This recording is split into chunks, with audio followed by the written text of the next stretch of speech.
Qu'est-ce qui provoque la souffrance sur la Terre? On aimerait tous le savoir, et on va le savoir aujourd'hui à l'émission La Parole vivante.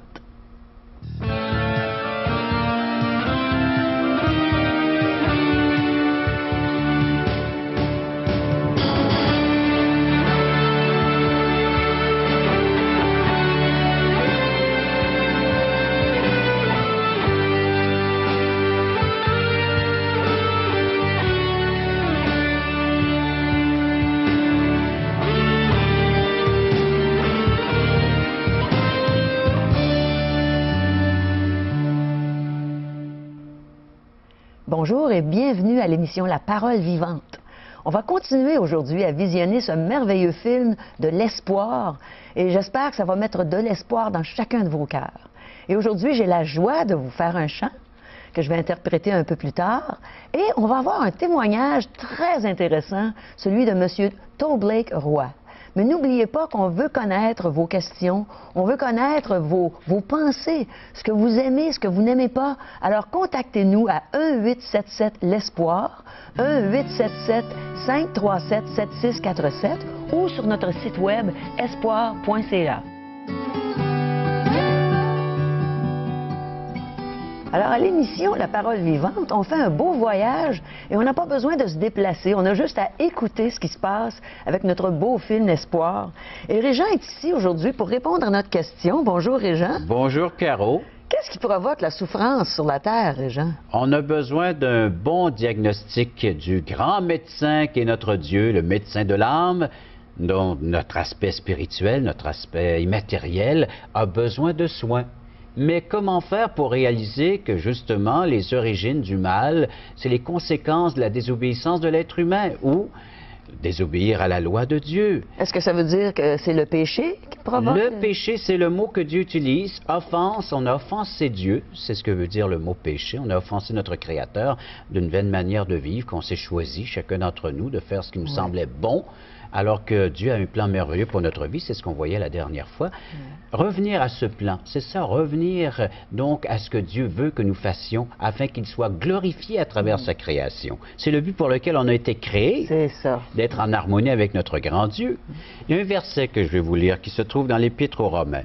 Pourquoi Dieu nous a donné la loi en tant que telle, les 10 commandements qu'on va retrouver dans le visionnement du film Espoir? Oui. C'est Romains chapitre 3, verset 20. Personne ne sera justifié devant lui par les œuvres de la loi, puisque c'est par la loi que vient la connaissance du péché. Ah. Voilà d'où vient le mal. Donc, on essaie de réformer la société, de la changer, de l'améliorer. On va éduquer, on va enseigner, on va essayer de peut-être réformer donc par la prison, bon, on va punir ceux qui font le mal pour leur dire, ben, il y a autre façon, une autre façon de vivre. Alors, on va essayer d'encourager les gens à faire le bien, mais c'est inné en nous le mal. On vient au monde avec une nature pécheresse qui, tôt ou tard, va se manifester par son fruit, qui est le péché. Alors, c'est en vain, si on fait ça par nos efforts, d'essayer de mettre en pratique toute cette loi? Justement, la loi nous a été donnée non pour nous améliorer, mais pour constater que c'est échec et mat dans ma vie. Ah. C'est pour ça que la loi est là, pour démontrer que nous sommes atteints d'une maladie grave, une maladie mortelle. La loi révèle l'état de mon cœur.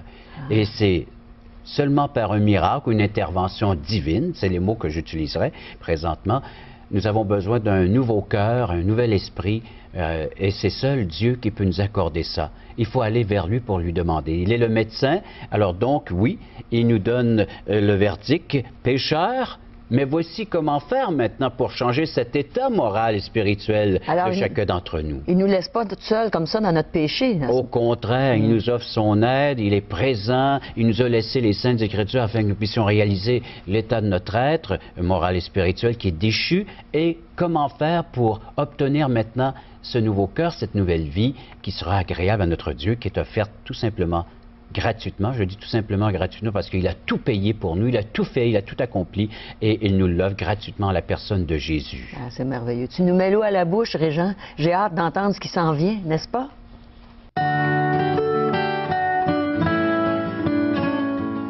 Bonjour, mon nom c'est Toblake Roy. J'ai grandi dans la Beauce. En 1972, lorsque ma grand-mère écoutait une émission de radio, C'était un dimanche après-midi. Suite à ce qui se déroulait à la radio, on offrait un Nouveau Testament. Un Nouveau Testament qui était offert gratuitement. Ma grand-mère a décidé d'écrire. Elle a demandé un Nouveau Testament. Ça a pris quelque temps avant que le Nouveau Testament vienne jusque chez ma grand-mère. Suite à cette rencontre avec le pasteur de l'Église baptiste et un évangéliste qui sont rentrés, qui sont venus expliquer le plan du salut à mes grands-parents. Suite à ceci, mon grand-père a donné sa vie au Seigneur Jésus-Christ. Vu que c'était les mois d'hiver, eh bien, étant donné que j'étais sur la ferme, nous n'avions pas grand-chose à faire.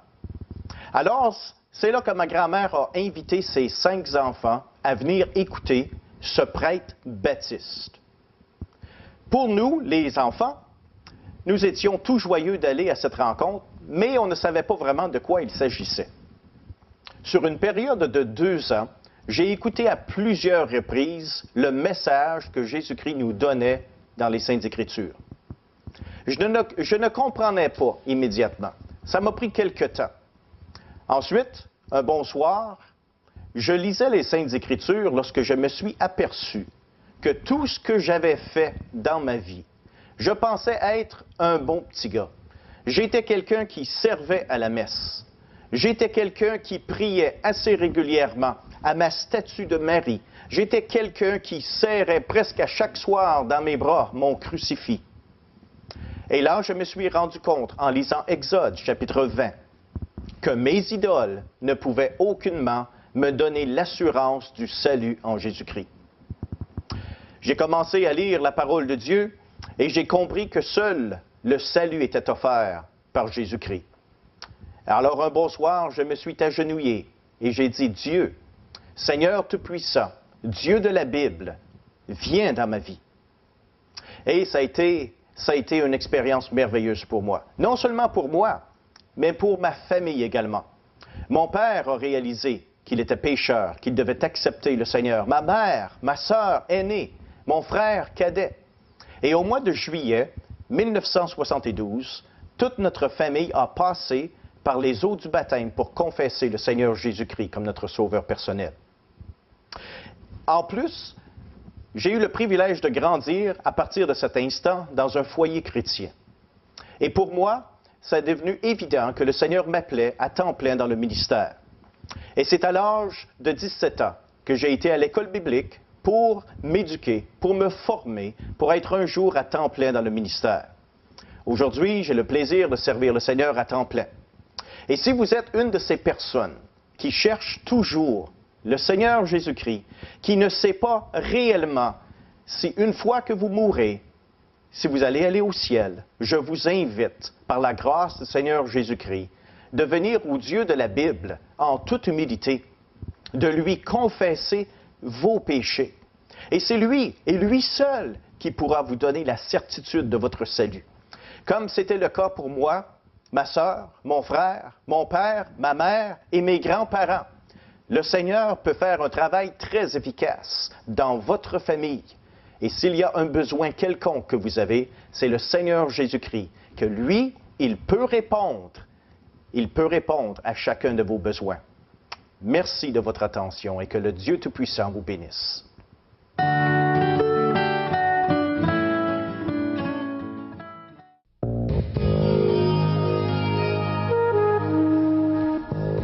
Saviez-vous que tout le monde était appelé à marcher dans les voies de Dieu? Mais écoutez bien ce que Régent va nous raconter. La belle voie de Dieu, V-O-I-E, le chemin.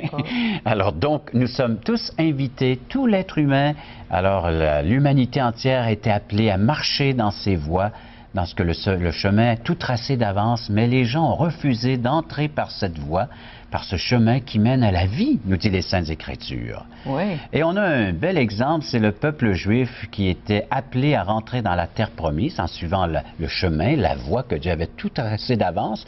Alors, ils s'y ont obstinés, se sont révoltés, rebellés. Mais est-ce qu'ils étaient tous appelés à rentrer? Okay. À cause de leur révolte, ils ont tourné 40 ans dans le désert, c'est-à-dire une génération.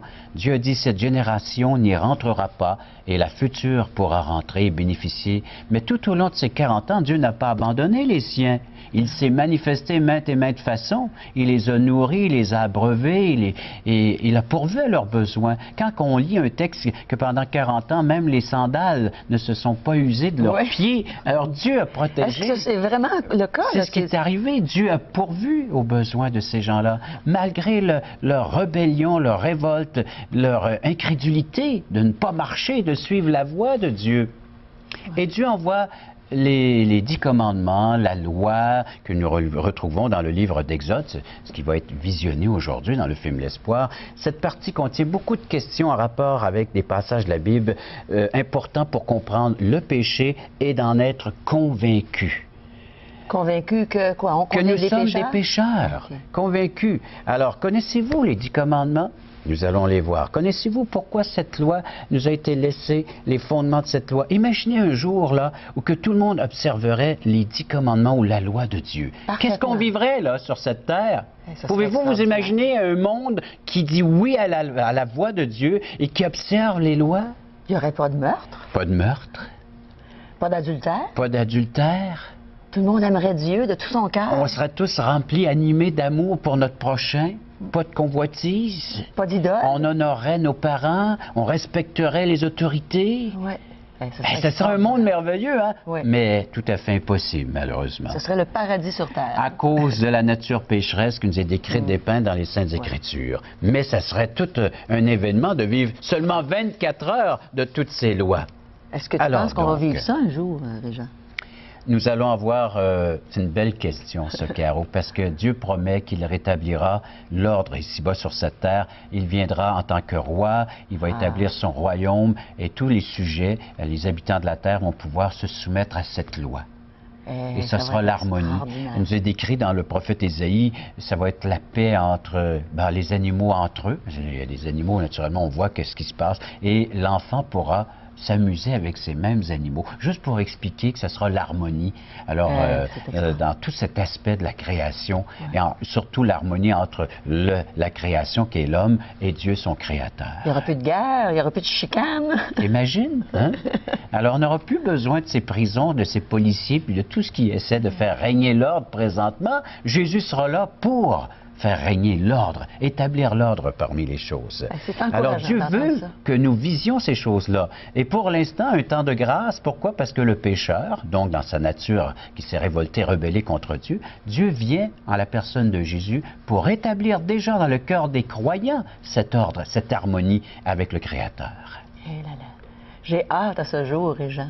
Mais pour l'instant, on va visionner le film Espoir, puis regarder justement les 10 commandements et puis ce peuple, ce qu'ils ont vécu, alors ce refus de vivre dans la voie de l'Éternel. Oui, alors regardons les 10 commandements.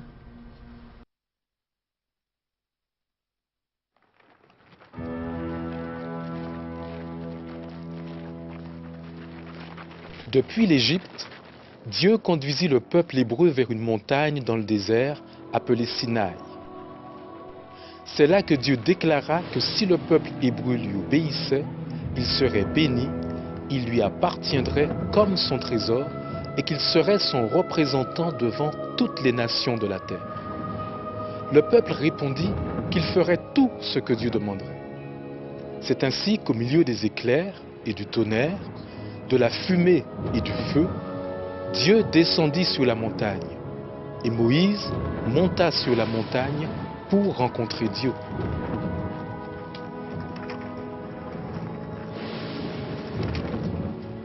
Sur des tables de pierre, Dieu écrivit les lois par lesquelles on pouvait vivre et être béni. Il les confia à Moïse afin qu'il les donne au peuple hébreu. C'était là un acte sacré de confiance, un appel saint, car ces lois étaient les voies mêmes de Dieu.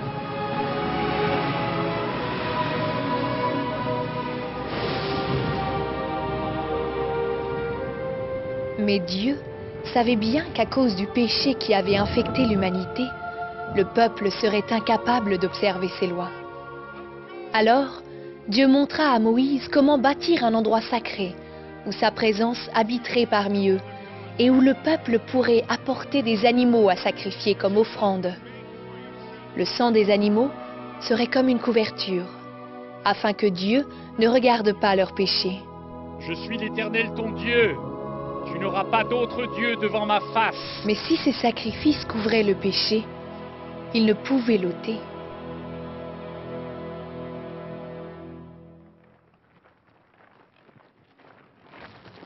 Avec le temps, les Hébreux peuplèrent le pays de Canaan que Dieu avait promis à leur père. Au fil des ans, ils développèrent un sens très fort de leur identité avec de nombreuses traditions. Dans la principale ville de leur pays, Jérusalem, ils construisirent un lieu sacré appelé le Temple. C'est là qu'ils offraient des sacrifices pour couvrir leurs péchés.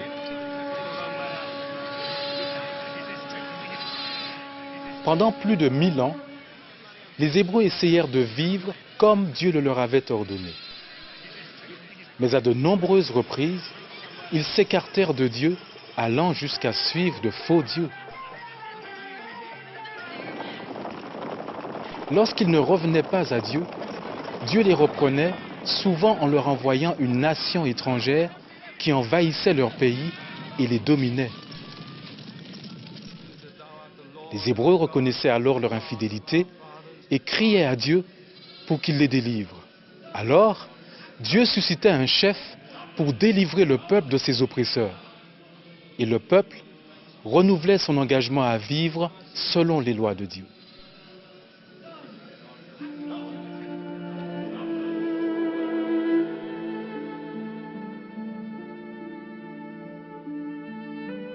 De bénédiction en esclavage, encore et encore, toujours et à nouveau, le peuple hébreu avait été appelé à montrer au monde qui était Dieu.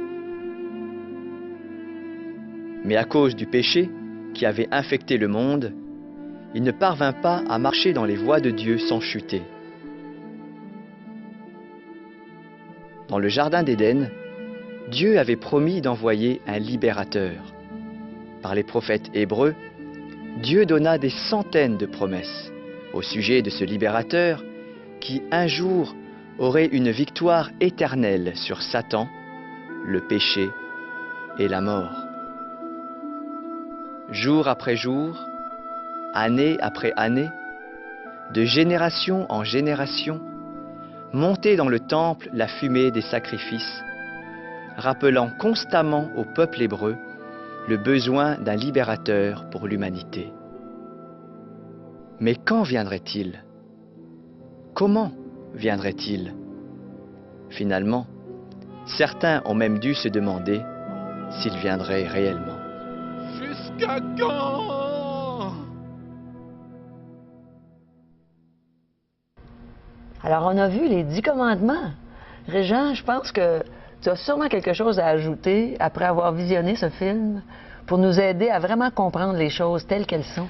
Et les téléspectateurs en arrivent certainement à la même conclusion que nous, c'est cette répétition de sacrifices qu'on allait offrir au temple, les sacrificateurs, les prêtres du temps qui devaient offrir. On s'identifiait avec un agneau et afin de pouvoir l'apporter au temple, offert en sacrifice, une vie devait être donnée en rançon pour la mienne, parce que j'avais péché, j'avais offensé Dieu, alors, et c'est le sacrifice qu'on offrait. Mais avez-vous remarqué que c'était répétitif, ça revenait continuellement? Mais est-ce que ces sacrifices-là payaient pour tous les péchés? Est-ce que ça expiait les péchés? Bien, ça ne faisait que couvrir pour un momentanément, mais dans le Nouveau Testament, Jésus qui vient, et Jean le Baptiste dit, voici l'agneau de Dieu qui ôte.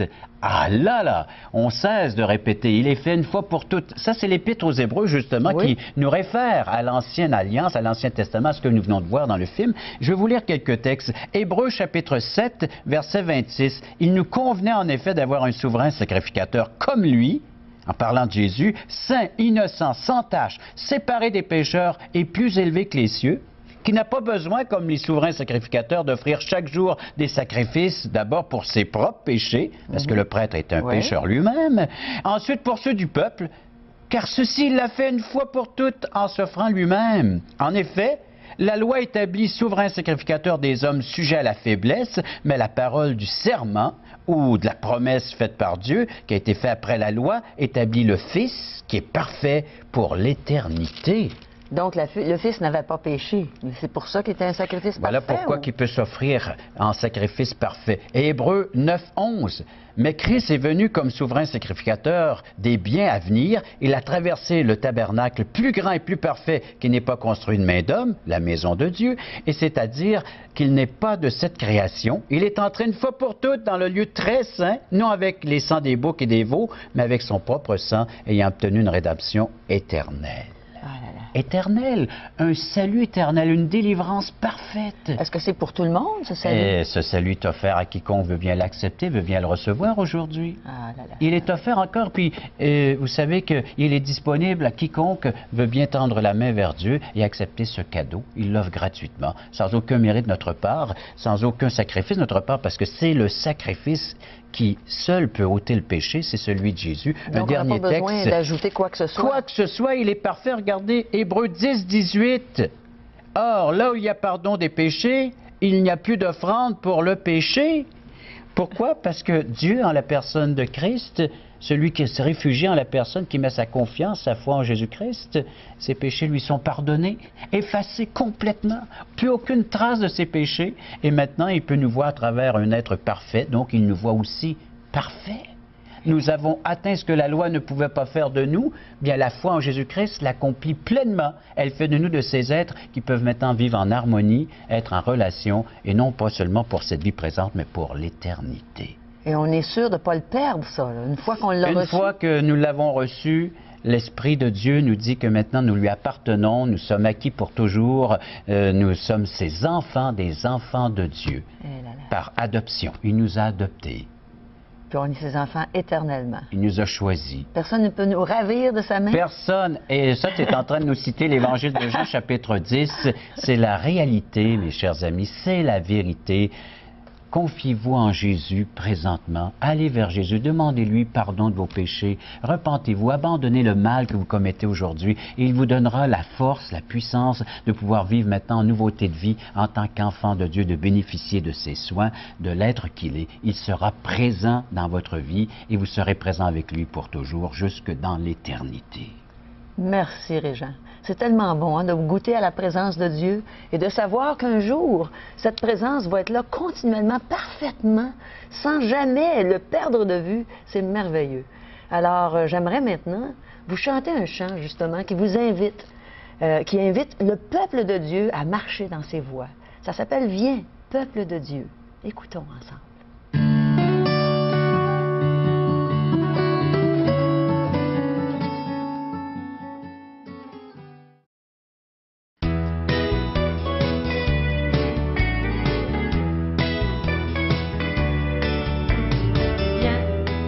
De Dieu,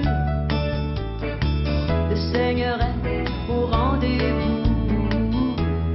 Peuple de Dieu, ton Dieu s'attend à ce que tu le loues. Il en est digne, car il est le roi au-dessus de tout. Il en est digne, il donna sa vie sur la croix pour nous.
Parole Vivante vous invite à participer à l'un des nombreux merveilleux déjeuners de l'espoir. Ces déjeuners ont lieu dans plusieurs restaurants réputés de la région et vous sont offerts gratuitement. Venez entendre le témoignage d'une vie transformée par la puissance de Dieu. Pour connaître les détails concernant l'endroit, la date et l'heure pour votre région, composez le 1-877-537-7647 ou notre site web www.espoir.ca.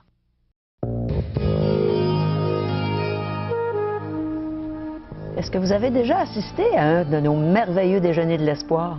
C'est vrai qu'ils sont merveilleux parce qu'on a un Dieu merveilleux qui nous fait goûter à sa présence à travers ces déjeuners. Alors, je vous encourage à y aller, n'est-ce pas, Régent? Oui, Caro, et puis j'offre par le fait même de la littérature tout à fait gratuitement. Les gens n'ont qu'à écrire par courriel ou correspondre avec nous par le numéro de téléphone. Et c'est dans le but de recevoir un évangile de Jean, une portion donc du Nouveau Testament, une bonne nouvelle, celle de Jean. Tellement Comment est-ce bien que Jean présenté. rapporte les propos de Jésus, son Oui. enseignement. Le résumé de cette belle histoire de Jésus, c'est Jésus seul, c'est notre espoir, et également des questions fondamentales. D'où est-ce que je viens? Qui suis-je? D'où est-ce que je m'en vais? Alors, existentiel, donc, ça répond à tout ce grand questionnement de l'humanité, et on l'offre gratuitement. Également des cours bibliques. C'est des gens qui aimeraient me rencontrer plus personnellement, Bien, leurs oui. conférences ou études bibliques surtout. Vous n'avez qu'à correspondre avec ces numéros, puis on va vous donner tous les détails concernant ces rencontres sur semaine. Et vous êtes les bienvenus, c'est aussi offert gratuitement. Mes amis, j'ai souvent l'occasion justement de recevoir de l'enseignement de la part de Régent et Dieu l'inspire énormément, ça vaut la peine. Allez-y, vous allez en ressortir enrichi dans vos propres vies, vous ne le regretterez pas. Alors allez à ces cours et vous allez avoir un bon temps avec Régent et dans la parole de Dieu. Peut-être nous rappeler le numéro de téléphone, Oui, Caro? certainement, c'est 1-877-l'Espoir, 1-877-537-7647 ou allez sur notre site web espoir.ca.